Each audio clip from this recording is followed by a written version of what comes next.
bisnis rental, ya itu bukan bisnis baru. Ini bisnis yang sudah lama gitu ya.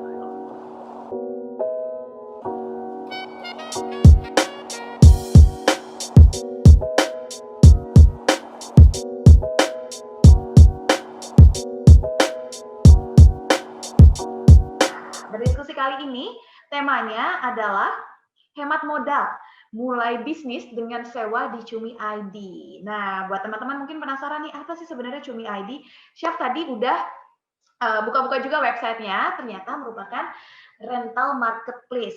Kira-kira kayak apa ya, sistem kerjanya seperti apa, dan bagaimana kinerjanya di tengah pandemi saat ini? Langsung saja kalau gitu kita sambut Pak Christian Sugiono selaku founder dari Cumi.id. Pak Christian sudah bergabung dengan kita. Halo, selamat siang. Pak Christian, boleh dong diceritain nih sebelum kita masuk ke sesi tanya jawab, boleh dong diceritain dulu tentang Cumi.id ini biar teman-teman ngeh nih dan paham apa yang akan kita bahas nantinya. Oke, terima kasih. Jadi Cumi.id ini adalah rental marketplace. Rental marketplace di mana kami sebagai platform, kami mengagregate atau mengumpulkan semua pelaku bisnis sewa menyewa dari berbagai kategori untuk diketemukan dengan para penyewa. Ini basically ya kayak marketplace biasa, cuman mungkin yang selama ini yang kita tahu ya jual beli, kita ada toko-toko online yang jual barang dan kita beli barang. Ini sama persis seperti itu, hanya bukan barang jual beli, tapi barang sewa menyewa. Nah, Cumi saat ini ada di Android app dan iOS akan segera meluncur, dan juga sudah ada di websitenya, cumi.id. Nah, dari Cumi sendiri singkatannya adalah dari cuma minjem. Gitu. Karena kita tahu kalau misalnya barang-barang yang kita sewa ya artinya barang itu cuma minjem, berarti ya barang lu cumi ya, cumiin aja. Nah, awalnya kita sekarang memang baru membuka flow-nya atau jalurnya itu untuk orang bisa menyewa barang dari pelaku rental bisnis. Tapi di masa mendatang ya, tujuan besar kita adalah supaya semua orang ini, siapapun itu, saya, Anda, ibu rumah tangga, anak kuliahan atau apa, kalau dia mempunyai barang tidak dipakai di rumahnya, dia bisa pasangin, dia bisa listing barang tersebut di platform Cumi, dan mudah-mudahan nanti akan ada penyewanya. Jadi tujuannya adalah supaya semua orang bisa menyewakan barang-barang dia. Karena kita tahu barang-barang yang ada di rumah kita kadang-kadang ya kita pakai cuma sebentar, kemudian kebanyakan diemnya atau kebanyakan pasifnya gitu ya, kebanyakan nganggurnya. Nah dari situ kita mau mencoba mendobrak cara baru atau gaya baru supaya barang yang diem rumah itu pun bisa menghasilkan uang. Kurang lebih seperti itu garis besarnya. Ya, ini menarik banget ya. Jadi nggak akan dengan harapan lagi ada barang-barang yang wasting. Mungkin masih bisa dipakai, jadinya bisa bermanfaat, ngasilin cuan juga buat pemiliknya. Betul ya, Pak Tian? Betul, betul sekali. Oke, tapi penasaran banget sih. Maksudnya kalau chef riset gitu ya, Pak Tian ini bisnisnya udah banyak banget, multi kuliner, kecantikan, iya. Lalu startup digital juga udah ada gitu. Yang paling chef tahu tuh adalah si malesbanget.com itu kan, karena itu kan platform anak muda banget gitu. Dan sekarang bikin ini lagi. Apa sih tujuannya? Maksudnya kenapa kepikiran untuk bikin ini gitu? Memang aku orangnya tuh suka nyoba segala macam gitu ya. Aku selalu punya drive untuk uh, apa ya, memecahkan masalah gitu dari sebuah problem yang ada gitu, mencari solusinya gitu dengan teknologi base. Malesbanget.com, kuliner, properti atau kosmetik gitu ya. Itu emang bisnis-bisnis yang kita jalankan. Ada juga yang saya bersama istri saya, sama Titi. Ada juga yang saya sendiri. Tapi memang di hati saya yang paling dalam ini, kebetulan saya kuliah IT juga, saya emang sangat-sangat senang dengan teknologi. Saya masih ingin mempunyai sesuatu gitu ya, platform atau apapun itu bentuknya, yang bisa menjadi solusi dari sebuah permasalahan. Nah, permasalahannya sebenarnya apa? Kalau misalnya kita lihat, sebenarnya bisnis sewa menyewa ini bukan bisnis baru gitu ya. Udah ya kita udah tahu lah banyak orang menyewa barang. Tapi yang kita lihat kok belum ada satu platform yang mengorganize dari para vendor. Vendor ini adalah istilah yang kita pakai untuk menyebut yang menyewakan, yang mempunyai bisnis rental ini. Yang mengorganize para vendor untuk ketemu dengan penyewanya secara langsung. Awal mulanya adalah begini, saya punya beberapa villa di Bali. Nah, villa di Bali itu biasa disewa oleh orang asing atau turis gitu ya, yang mereka berkunjung ke Bali. Misalnya mereka berkunjung ke Bali, stay mungkin 3 hari, ada yang minggu, ada yang sebulan. Dan mereka tuh sering sekali nanya ke saya sebagai owner, Pak, kalau saya mau nyewa motor di mana ya? Di Bali gitu. Saya mau nyewa mobil di mana ya? Saya mau cari sepeda, atau enggak kalau keluarga, saya mau pinjam ini dong baby stroller, atau saya mau pinjam ini dong tempat tidur bayi box yang untuk di villa, atau enggak alat barbecue ada yang nyewain enggak? Kalau misalnya cewek-cewek gitu, so dia senang, oh cewek floaties yang unicorn, atau yang bebek-bebekan gitu, gimana ya buat Instagram yang bagus-bagus gitu kan. Nah, saya sering sekali mendapat pertanyaan itu dari tamu-tamu saya. Dan akhirnya ya sebenarnya itu nggak susah, saya tinggal kasih nomor telepon orang, nih tanya sama ini, tanya sama itu, atau sama staff saya minta cariin. Gitu. Nah, dari situ saya terpikir ide, kenapa nggak kita bikin aja satu platform yang bisa diakses oleh semua orang, sehingga ketika mereka membutuhkan barang apapun itu, mereka tinggal tap di HP-nya, mereka bayar, jadi barangnya datang ke rumah, kemudian dikembalikan di return gitu. Nah, itu ide awalnya seperti itu. Awal mulanya adalah karena ya saya kerepotan juga. Tiap kali ada orang nanya, saya mesti kasih jawaban. Tiap kali ada orang nanya, saya mesti kasih jawaban. Dan kemudian juga dari sisi yang lain adalah bahwa saya misalnya, saya punya anak umur 2 tahun dan 6 tahun. Banyak mainan anak-anak saya yang saya beli ketika, oh mau prosotan, kita beliin prosotan di rumah. Prosotan yang gede gitu kan, yang dari plastik, yang kayak rumah-rumahan gitu. Tapi ternyata dipakai cuma 2 bulan, 3 bulan. Setelah itu mereka udah bosen. Mereka udah nggak mau mainin lagi tuh prosotan. Dan akhirnya cuma ada di rumah aja, diam aja. Aku pikir kadang-kadang enak juga nih kalau misalnya ada orang butuh bisa kita sewain atau seperti apa. Tapi kita nggak tahu cara nyewa ini gimana. Ya mungkin ada beberapa platform yang sudah spesifik untuk barang-barang seperti itu, kita bisa naruh di situ. Nah, tapi kami dari Cumi kita tidak spesifik hanya satu vertikal, tapi kita punya berbagai kategori yang sangat luas supaya semua orang dengan berbagai barang yang ada di rumahnya itu bisa diposting di Cumi dan mereka bisa ya mendapatkan penghasilan dari situ. Seperti itu kurang lebih.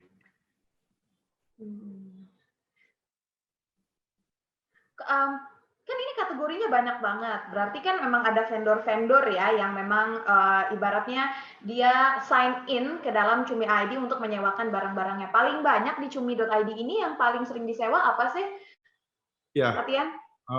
kita sudah soft launch itu udah 1 tahun, ya udah setahun lebih lah sebelum COVID, sebelum pandemi. Ketika sebelum masa pandemi yang high seller, high performance kita adalah kategori event, adalah kategori event.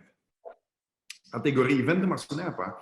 Ya mereka mencari sound system, mereka mencari lampu buat pesta, mereka mencari screen gitu kan. Segala macam yang sifatnya barang-barang event dari vendor event dan pemakainya adalah IO itu sangat-sangat laku karena IO selalu mereka punya event terus-terusan gitu ya, setiap minggu. Nah, kemudian datanglah COVID gitu ya. COVID nggak ada event sama sekali di mana-mana, nggak ada. Akhirnya ya kategori tersebut sementara menjadi low performance gitu. Nah, kemudian kategori lain yang bagus adalah juga kategori sewa-sewa mainan apapun itu yang sifatnya toys. Karena orang mainan buat anak tuh ya lebih senang mereka nyewa ya dibanding beli ya. Dibeli karena punya pengalaman kepake cuma berapa bulan, kepake apa, terus akhirnya nggak pakai lagi. Jadi kayak PlayStation, kayak mainan anak, kayak mainan papan gitu ya, board games gitu-gitu juga lumayan ramai. Dan tentunya otomotif ya pastinya sewa mobil itu juga juga cukup baik performance-nya. Dan untuk yang sifatnya momentum, kayak tahun lalu gitu misalnya pesta Halloween. Nah, ada pesta Halloween, kita kebetulan punya kategori kostum-kostum Halloween juga. Nah, orang pada nyewa di Cumi. Dia bingung, oh gue mau jadi Spider-Man, gue mau jadi ini, mau jadi itu. Nah, mereka cari di Cumi. Jadi kategori kostum tuh emang ada masanya lagi naik, kayak misalnya ada acara-acara Halloween atau misalnya anak-anak sekolah TK, kadang-kadang kalau anak-anak kecil ada acara pakai baju daerah gitu, atau enggak lagi acara apalah di sekolah yang pakai baju superheroes, nah mereka pinjamnya dari Cumi. Nah, hanya sekarang sejak COVID situasi berubah, event udah nggak ada, orang jalan-jalan juga kurang banyak gitu ya, karena tujuan kita pertama juga traveler, kita mau nembak market traveler. Kenapa? Karena traveler atau turis itu adalah potential user, di mana mereka nggak akan beli barang yang mereka akan pakai sementara saja, karena mereka berkunjung ke tempat itu kan sementara. Kayak misalnya saya ke Bali, saya butuh stroller, nggak mungkin saya beli di Bali, ngapain? Gitu kan, repot. Mendingan saya sewa di sana. Dan juga barang-barang lainnya yang sifatnya untuk tujuannya traveler. Nah, kemudian ya traveling bisa dijalankan karena COVID, akhirnya istirahat slow juga. Nah, tapi sekarang ada tren baru, yaitu work from home. School from home, work from home, apa-apa from home. Nah, ini membuat sebuah kategori baru, yaitu peralatan-peralatan kantor atau peralatan-peralatan sekolah yang bisa mereka pinjam untuk digunakan di rumah. Contohnya kayak laptop, screen, proyektor, dan tablet, dan lain sebagainya. Gitu. Jadi ini ada sebuah kategori baru yang muncul karena ya adaptasi dengan keadaan situasi yang berbeda ini. Oke.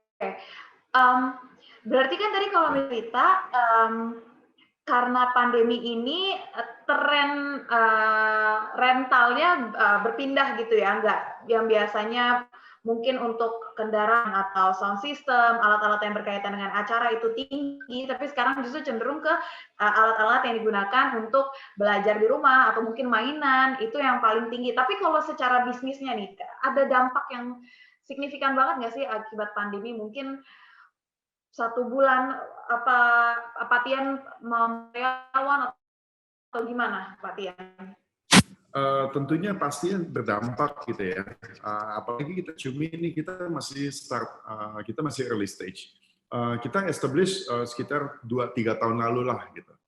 Kemudian kita develop produk kita develop aplikasi kita, kemudian kita akuisisi para vendor. Jadi saat ini kita udah ada ribuan vendor yang sudah terdaftar di Cumi dan bisa disewakan barang-barangnya.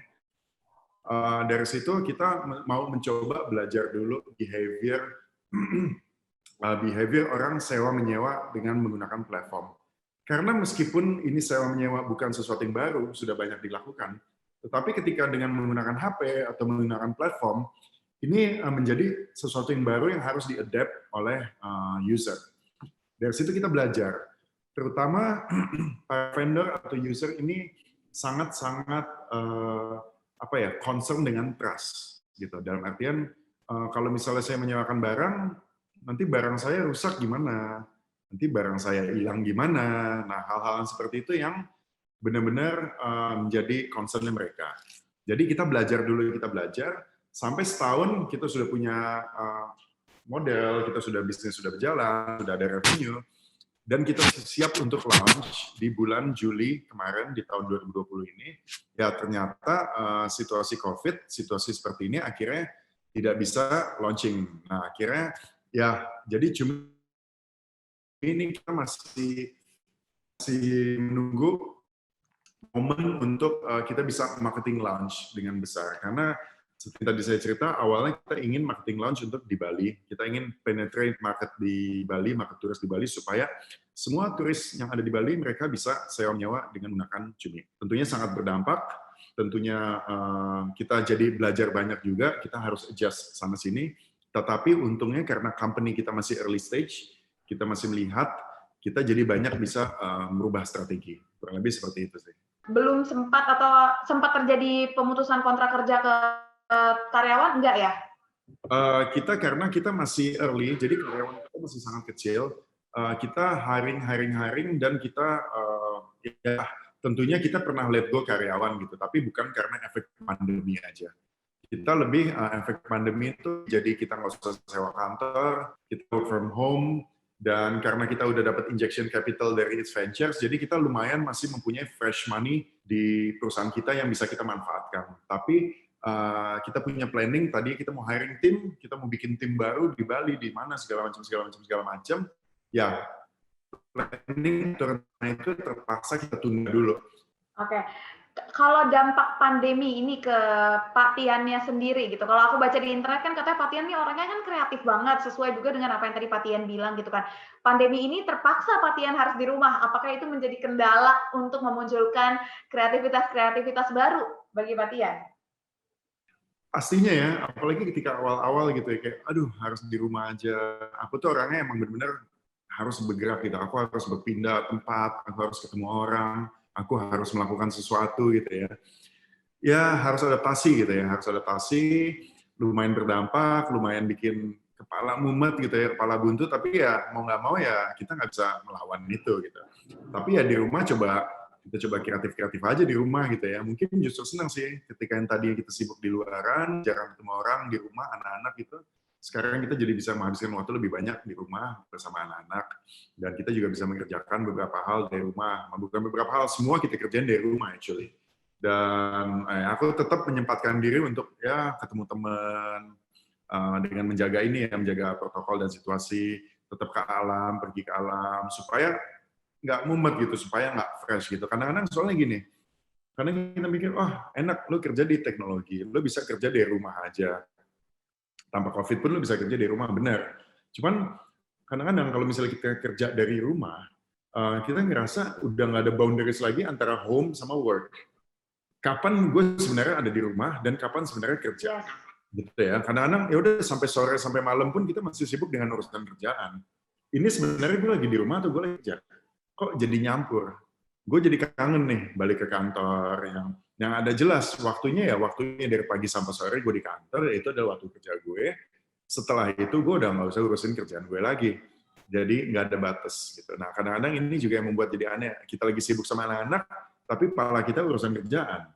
Kita lagi main sama anak-anak, tapi tangan kita sibuk di HP dengan kerjaan. Nah ini nih kadang-kadang nggak enak juga gitu. Jadi ya emang banyak hal yang harus kita adaptasiin sih. Tapi yang aku berasa banget adalah yaitu bahwa boundaries antara home and work-nya itu jadi nggak jelas, jadi blurry. Dan itu aku nggak cocok di situ.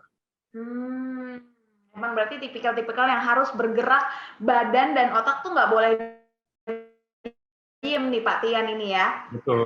Pandangan Pak Tian nih Pak tentang digital marketplace kayak gini tuh adalah bisnis yang mungkin akan berkepanjangan nggak sih? Masa depannya gimana nih bisnis-bisnis kayak gini? Apakah ini peluang baru? Ya mungkin teman-teman di sini nantinya bisa buat juga rental marketplace juga.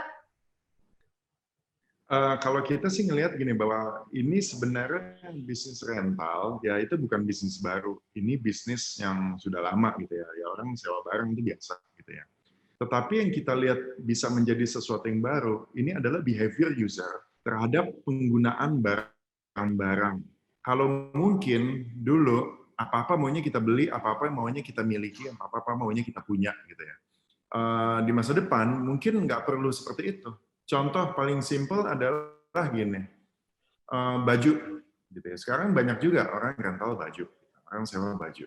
Kenapa? Siapa sih yang pakai baju sewaan gitu? Ya misalnya seorang selebgram atau seorang influencer yang tiap hari foto di Instagramnya untuk nggak tahu deh untuk promosi atau untuk emang dia senang foto, dia nggak mungkin lah pakai baju yang sama gitu ya. Tiap hari ada 2-3 foto diposting. Dia juga nggak mungkin tiap hari beli 2-3 baju hanya untuk dipakai cepret sekali muncul di Instagram, kemudian baju itu nganggur di lemarinya dia. Ya mungkin aja kalau dia mau bebas, kalau dia mau boleh gitu.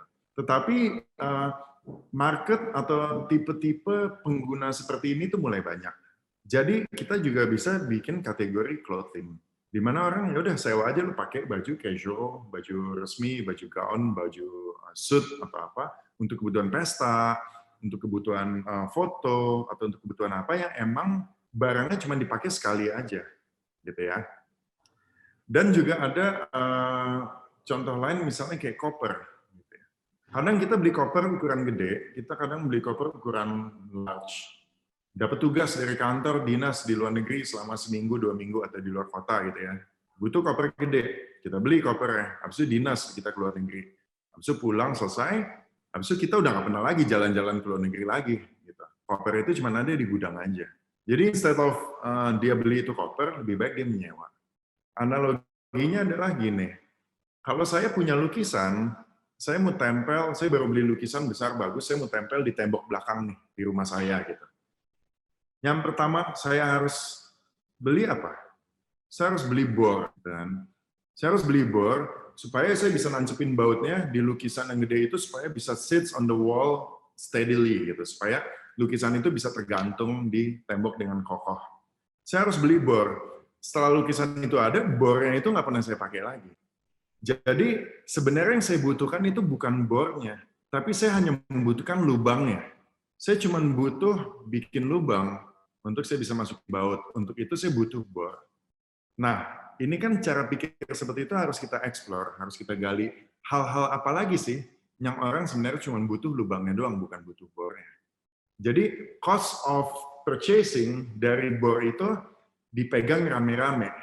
Jadi saya yang butuh lubangnya, saya tidak perlu beli bor seharga mahal. Saya cuma butuh lubang, saya sewa aja bornya. Nah, itu mindset kita. Di Cumi, kita explore terus barang-barang apalagi yang di masa mendatang, atau behavior apa di masa mendatang yang bisa merubah penggunaan atau konsumsi barang dari para user ini yang berubah. Gitu. Dan saya yakin bahwa pasti akan terjadi perubahan besar. Dan ya kita mau start dari awal. Meskipun kalau kita lihat sebenarnya nih kayak gini udah ada di Amerika gitu ya, peer.ly atau apa segala macam. Tapi kenapa mereka nggak jalan? Kita juga nggak tahu. Kita pelajari itu. Gitu. Tapi saya yakin yang sifatnya sewa menyewa ini sangat-sangat spesifik dengan geografi atau sangat-sangat spesifik dengan culture. Jadi misalnya apa yang works di Indonesia, kenapa orang Indonesia suka minjem ini, suka minjem itu, belum tentu works di negara lain. Mungkin kalau di Amerika sana dia mikir minjem sama tetangga alat barbecue, bor, atau tang, atau listrik, apa segala macam. Di Indonesia mungkin yang lain. Nah dari sini kita masih belajar karena ini sharing ekonomi seperti ini masih baru. Dan ya kita sebagai Cumi kita mau menjadi the first. Dan kita tetap learning, kita terus belajar terus, dan kita tetap membuka mata kita terhadap perubahan-perubahan apa sih yang terjadi. Oke, ini menarik nih karena ternyata memang ini peluang bisnis yang juga menyesuaikan kebiasaan orang Indonesia yang suka minjem ya, dan juga membantu masyarakat jadinya nggak membuang uang untuk hal-hal yang tidak perlu dan sifatnya sementara. Nah, sebelum kita masuk ke sesi tanya jawab, boleh dong diberikan apa ya, sepatah dua patah kata gitu, pesan yang ingin disampaikan sama teman-teman yang misalkan tertarik untuk memulai bisnis baru, khususnya di dunia teknologi dan juga digital. Karena nantinya akan ada pertanyaan-pertanyaan nih seputar modal dan segala macamnya. Silakan, Mbak Tia. Ya, kalau buat teman-teman yang tertarik ingin memulai usaha gitu ya, terutama dengan menggunakan teknologi sebagai basisnya, ini masih sangat hijau gitu ya, dan artian masih sangat-sangat terbuka luas, banyak-banyak hal yang bisa kita lakukan. Kalau saya sih punya mindset begini, bahwa kita cobalah lihat ada masalah apa, dan kemudian kita cari solusinya dengan menggunakan teknologi. Paling simple adalah seperti itu, kita menjadi problem solver. Kita menjadi pemecah dari sebuah masalah dengan menggunakan teknologi, dan kalau misalnya kalian bisa execute dengan baik, dan emang masalahnya bisa terpecahkan dengan baik, produk kalian itu saya jamin, saya yakin pasti akan dipakai oleh banyak orang. Karena mereka akan membutuhkan produk itu. Jadi teman-teman lebih baik membuat atau menciptakan produk yang memang dibutuhkan. Dan ingat, yang namanya teknologi atau bisnis yang menggunakan teknologi, ini biasanya adalah bisnis yang baru. Gitu ya. Kayak kita misalnya tahu Gojek gitu ya, dari sepeda motor, tukang ojek segala macam bisa berkembang menjadi sebesar sekarang. Dan lain sebagainya. Nah, yang namanya teknologi ini bisnis baru, ini pasti masih banyak perubahan. Pasti kalian harus membuka mata, harus adaptasi dengan apapun perubahan itu. Beda dengan kita bikin restoran atau kita bikin kafe. Kita bikin kafe udah bisnis plan 3, 4, 5 tahun, kapan BEP-nya kita jualan daging atau ayam terus, kita jualan kue, diulang-ulang aja terus, cari lokasi yang bagus, mudah-mudahan bisa sukses. Tapi yang namanya bisnis teknologi ya agak sedikit berbeda, butuh investment yang cukup besar, butuh dedikasi dan tim yang solid, dan juga butuh pengetahuan mengenai apa yang terjadi di dunia ini, dan kita jangan sampai telat untuk adaptasinya, dan juga jangan sampai terlalu cepat. Karena kalau terlalu cepat, misalnya apa yang sudah terjadi di Amerika, udah mateng nih, di Amerika udah mateng, terus kita pengen cepet-cepet bikin ada di Indonesia. Kita bikin di Indonesia sama persis kayak di Amerika, kok nggak jalan? loh di Amerika jalan, di Indonesia kenapa nggak jalan? Ya mungkin di sini marketnya belum ready. Mungkin Anda terlalu cepat. Ini juga bisa backfire gitu. Jadi emang kita harus mencari momen yang pas ketika masyarakatnya sudah siap akan menerima, kita masuk di situ dan kita bisa menjadi the first, kita bisa menjadi yang membentuk industri atau bisa mengendalikan market dan ya the business gitu kurang lebih.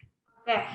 Oke, itu dia menarik. Jadi lagi-lagi yang mempelajari consumer behavior karena apa yang diterapkan di luar belum tentu bekerja di sini, tetapi jika kita mengerti di sini, ini lahan teknologi dan digital ini masih hijau banget, masih banyak banget teknologi-teknologi yang bisa dikembangkan di kita.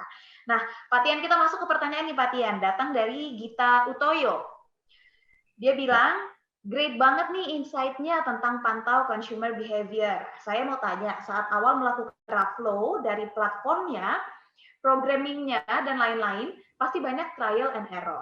Berapa lama proses awal dan apa aja sih challenge-nya? Saya sering kepentok sama pesimis karena nggak terlalu technology friendly dan sering nggak klik dengan programmer untuk mentranslate what's in my mind katanya. Ada nggak sih main solution dan ideas ataukah main solution atau ide saya yang kurang tajam? Silakan Pak Tian. Oke, kebetulan saya orang IT, saya orang programming, saya bisa programmer juga. Jadi saya cukup bisa mempunyai perspektif dari para developer gitu ya. Karena saya sendiri ngoding juga gitu. Jadi saya ngerti gimana cara bikin ini, solusi susahnya di mana, masanya nggak mungkin dilakukan gitu. Tetapi kalau misalnya ada gap, gini, kalau mau ngerjakan bisnis teknologi base itu emang ada komponennya teknologinya. Nah, teknologinya ini biasanya si para programmer atau diwakili oleh CTO-nya, CTO gitu ya, bos teknologinya. Kemudian ada orang sales-nya yang tukang jualan, ya menjual bisnis ini gitu. Mereka itu biasa bukan orang teknologi, ini dunia yang sangat-sangat berbeda dan biasanya nggak ketemu. Dan ada ya orang produk. Nah, orang produk ini adalah orang yang menjembatani antara kebutuhan bisnis dengan produknya, dengan teknologi. Misalnya di Cumi contohnya gini, aku butuh ini dong supaya user aku bisa mencari barang yang berada di location base. Misalnya gitulah, sesimpel itu deh. Nah, si orang produknya harus ngerti, oke, berarti user pengen langsung kalau dia buka Cumi, dikeluarin listing barangnya yang berada di radius sekian kilometer dari titiknya dia. Kemudian dari situ dia terjemahkan ke dalam orang teknologi ya bahwa, tolong dong kalau usernya ada di sini, location-nya begini, segala macam. Jadi emang harus ada satu orang produk yang bisa mentranslate. Kan sesuai dengan pertanyaannya, apa dia tidak klik dengan programmer atau mentranslate what's in my mind. Nah, si orang produknya ini harus punya dua perspektif juga. Dia harus ngerti apa yang ada dari sisi teknologi atau produk dan dari sisi bisnisnya, kebutuhan bisnisnya. Mungkin Anda bilang katanya saya sering terpatok pesimis karena tidak terlalu tech savvy. Ya mungkin Anda nggak terlalu orang tech, ya Anda mungkin orang bisnisnya, ya Anda harus bisa mencari partner yang bisa klik satu pemikiran on the same page yang bisa mentranslate itu semua. Jadi ya emang ini bukan kerjaan satu dua orang, tapi ini kerjaan tim. Iya, jadi proses pembuatannya karena ini bukan kerja satu orang, melibatkan banyak divisi, ini yang membuat akhirnya teknologi digital tersebut memang tidak bisa jadi dalam waktu yang singkat. Oh enggak. Kita ngerjain ini, mungkin Cumi ya, kalau Cumi bisa dibilang, kita udah develop hampir 3 tahun. Dari nol, dari awal banget, dari code pertama diketik sampai hari ini kita udah ada 3 tahun. Kita banyak trial and error-nya. Kita udah 2-3 kali ganti desain. Kita udah pernah merombak struktur back-end dari Cumi. Karena mungkin yang pertama kurang scalable. Kemudian kita bongkar lagi, kita harus scalable. Jadi ini proses kayak bangun rumah, baru setengah jadi kita hancurin lagi, kita bangun lagi. Kemudian kita mau bikin 10 lantai, ya kita harus jadiin lantai satunya dulu, pondasinya, lobbynya tuh kuat. Baru kita bisa naik ke lantai 2.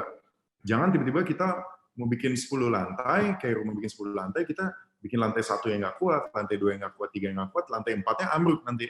Gitu. Jadi emang ini pekerjaan yang tidak akan selesai. Saya selalu bilang gini, kalau kita mau bikin aplikasi, ya itu kayak bangun rumah, tapi nggak selesai-selesai. Ditambahin terus, diubah lagi, direvisi lagi, dibikin lebih mantep. dibikin lebih efektif, dibikin lebih efisien gitu. Jadi ini emang proses yang akan jalan terus-menerus gitu. Tapi untungnya tidak menggunakan semen dan besi dan pasir, menggunakan skill, menggunakan otak gitu ya. Jadi ya tinggal diketik. Ini tapi developer nih sebel banget ngomongnya, kan tinggal diketik aja programmer ya. Iya tinggal diketik, mikirnya itu yang susah gitu kan. Benar. Setuju banget. Nah, ini ada pertanyaan selanjutnya lagi nih. Pertanyaan dari Langlang Guntur Mustika. Nama saya Langlang Guntur Mustika dari Universitas Islam Nusantara. Izin bertanya, Pak. Tentunya untuk memulai bisnis tidak mudah dijalankan. Banyak problem internal maupun eksternal yang ingin saya tanyakan. Strategi untuk konsumen ataupun pelaku bisnis dari Cumi.id seperti apa? Karena tidak dipungkiri permasalahan kepercayaan dan dari konsumen maupun dari para pelaku bisnis menjadi masalah yang utama. Belum lagi tadi Chef juga baca-baca pertanyaan teman-teman di atas yang mengkhawatirkan bagaimana Cumi.id menjamin bahwa barang yang dipinjam itu akan dikembalikan dalam kondisi yang baik atau tidak, atau barang yang kita pinjam dalam kondisi baik atau tidak, gimana Pak? Oke, jadi gini, seperti yang tadi saya bilang, rental bisnis itu bukan bisnis yang baru, tapi sudah banyak menjalankannya, gitu ya. Yang baru di sini adalah dikumpulkan di dalam sebuah platform di mana semua orang bisa jadi marketplace gitu. Nah, strategi kita adalah pertama, kita tidak mengakuisisi vendor-vendor random.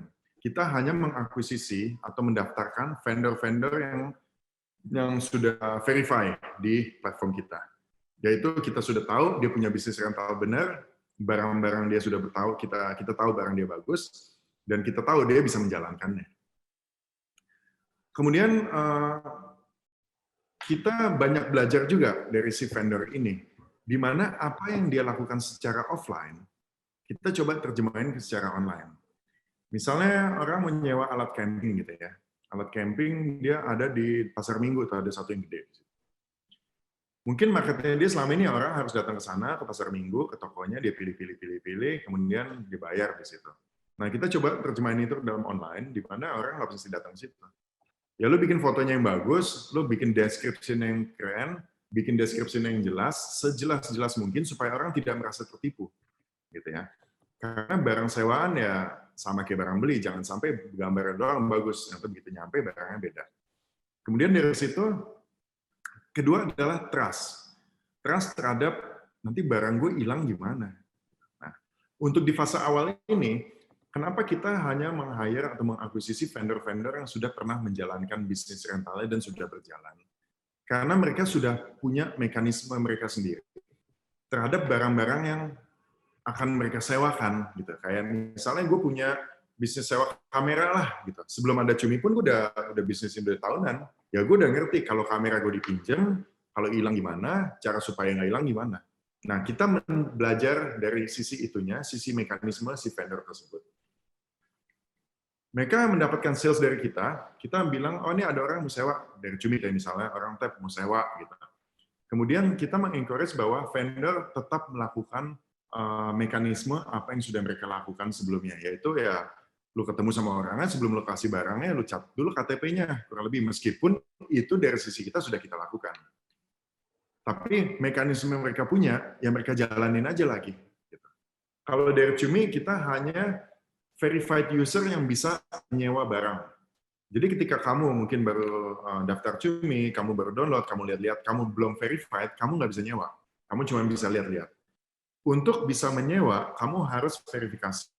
Ya, verifikasinya apa? Kita harus foto KTP, ada selfie dengan KTP juga, dan kita harus masukin rekening bank, dan kita nanti ada email verification, ada phone number verification.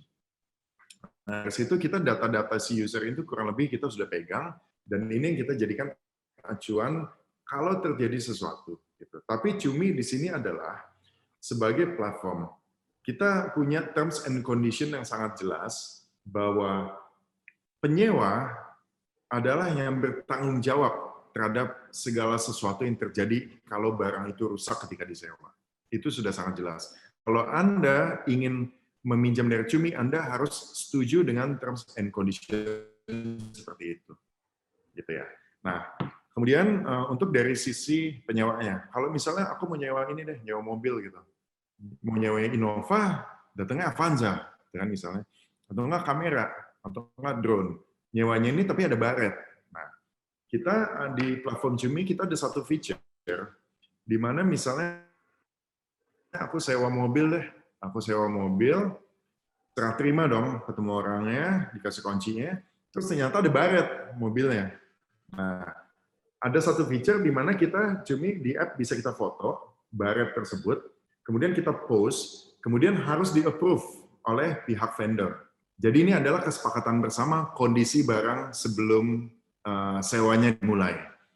Jangan sampai ketika barangnya udah dikembaliin, tiba-tiba bilang, kok ini ada baret, kok ada ini, kok sebelumnya ada, mana buktinya? Nggak ada. Nah, jadi kita ada satu feature yang harus disepakati bersama oleh vendor dan nyewa dibikin di fotonya.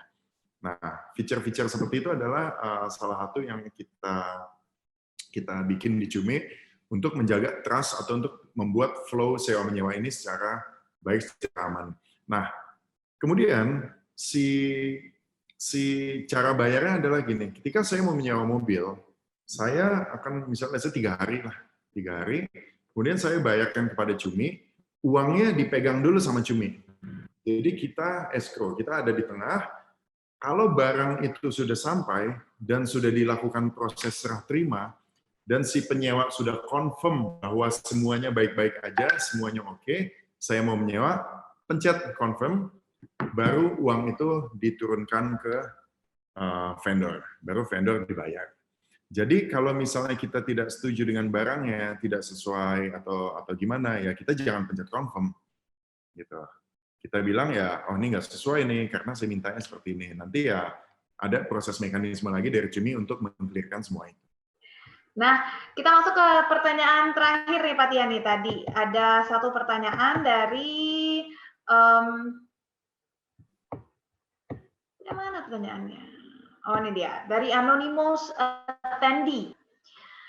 Pak Tian, saya ingin tahu pendapat Anda sebagai CEO. Kira-kira seberapa penting sih teknologi cloud computing dapat membantu efisiensi dan bisnis resiliensi dalam membangun sebuah startup dalam segi infra? Apakah Cumi.id sendiri sudah memakai teknologi tersebut atau masih menggunakan on-premise atau server tradisional? Terima kasih. Wah, pertanyaan ini teknis sekali ya. Silakan. Ketika Cumi dibangun 3 tahun lalu, kita masih menggunakan server tradisional gitu ya. Jadi kita sewa ruangan, kita sewa rack, kita punya server fisik gitu ya. Server fisik yang kita beli sekian dan kita bayar bandwidth segala macam kayak gitu-gitu. Kemudian dalam perjalanannya ternyata kurang efisien dalam artian gini, kita masih early stage, kita masih terlalu awal, dan juga masih banyak hal yang kita ubah. Dan kemudian dari tim CTO, dari CTO saya minta hitungin, coba bikin yang paling efisien seperti apa sih dengan situasi sekarang, dengan kita masih naik turun, penggunaan dari kapasitas server dan bandwidth dan segala macamnya, ya akhirnya sekarang kita udah pakai cloud. Tentu kita pakai cloud, ini sangat-sangat teknis, tapi kemarin baru hampir 2 tahun ini kita migrate semua dari server kita masukin ke cloud. Kita masukin ke cloud, di situ akan lebih mudah. Dari sisi teknik, dan CTO saya bilang juga bahwa ya kita bisa setting segala macam yang sangat lebih mudah. Dan dari harga juga setelah dihitung-hitung emang tentunya nggak murah juga gitu ya. Tetapi bisa lebih kita kontrol dengan menggunakan cloud server. Lebih seperti itu sih. Oke, itu dia pertanyaan teknis ya. Mungkin ini yang bertanya memang bekerja di cloud computing kali ya. Mungkin berpikir untuk... Saya mungkin bisa saran ya untuk teman-teman yang pemula segala macam, better juga menggunakan cloud. Kalau misalnya menggunakan cloud, karena semuanya itu bisa custom gitu ya. Semuanya bisa customize, kita sesuai dengan kebutuhan, dan dari situ mungkin bisa lebih dihitung untuk bisnis efisiensi. Sesuai dengan pertanyaannya itu, saya bilang ya akan lebih baik sih efisiensi dengan menggunakan cloud server. Oke. Terakhir Pak Tian, boleh dijawab dulu tujuan besar dari Cumi di kemudian hari apa nih? Biar teman-teman paham sebelum kita tutup ke akhir acara. Kalau tujuan besar kita sih ya, kita ingin menjadi platform utama gitu ya, nomor 1 di Indonesia untuk sewa menyewa. Tapi di balik itu kita juga punya misi lah. Kita juga punya misi adalah bahwa seperti itu tadi, bahwa kita ingin mencoba merubah behavior atau kebiasaan orang dalam mengkonsumsi sebuah barang atau aset. Bahwa tidak semua aset harus dimiliki orang yang berbeda-beda. Bisa aja satu orang punya satu mobil, kalau mobil kita pakai cuman kayak taksi lah, kayak transportasi online. Actually kan ya gitu sama aja kayak nyewa mobil plus supirnya untuk jangka waktu 15 menit atau cuma 2-3 kilometer. Secara nggak langsung ya itu sudah terjadi gitu. Nah, kita ingin mencoba itu tadi tujuan filosofikal besarnya adalah bahwa tidak perlu menghabiskan uang untuk membeli barang-barang hanya 1-2 kali kita sewa. Untuk lebih efisien dalam hidup, untuk bisa lebih cost of purchasing dari sebuah aset atau sebuah barang itu bisa kita bagi-bagikan ke yang lain, sehingga nanti ada satu kubu vendor yang mereka menguasai aset dan satu kubu user mereka menggunakan fungsi dari aset tersebut. Dan ini nanti akan terjadi ekonominya di sini, sharing ekonominya gitu. Jadi user hanya akan membayar fungsi dari aset tersebut. Tidak perlu cost of production segala macam yang tidak perlu itu akan berkurang gitu. Jadi ya tujuan utamanya seperti itu. Oke, terima kasih banyak insight-nya Pak Tian. Semoga bermanfaat. Semoga teman-teman nih di sini pasti juga banyak yang baru memulai usaha. Kuncinya adalah jangan ragu-ragu, stay kreatif. Betul ya Pak Tian? Jangan, kalau misalkan punya angan-angan jangan dibiarkan ada di CD tapi dieksekusi gitu, karena nggak heran makanya Pak Tian punya banyak banget lini usahanya karena memang Pak Tian kreatif dan mengeksekusi apa yang ada di pikirannya. Terima kasih Pak Tian sudah bergabung bersama kami. Thank you, terima kasih juga ya, semoga berguna ya. Makasih teman-teman semua ya. Terima kasih. Nanti kita semoga bisa ketemu lagi di kemudian hari untuk berbincang langsung setelah pandemi selesai. Terima kasih Pak Tian. Thank you, bye-bye.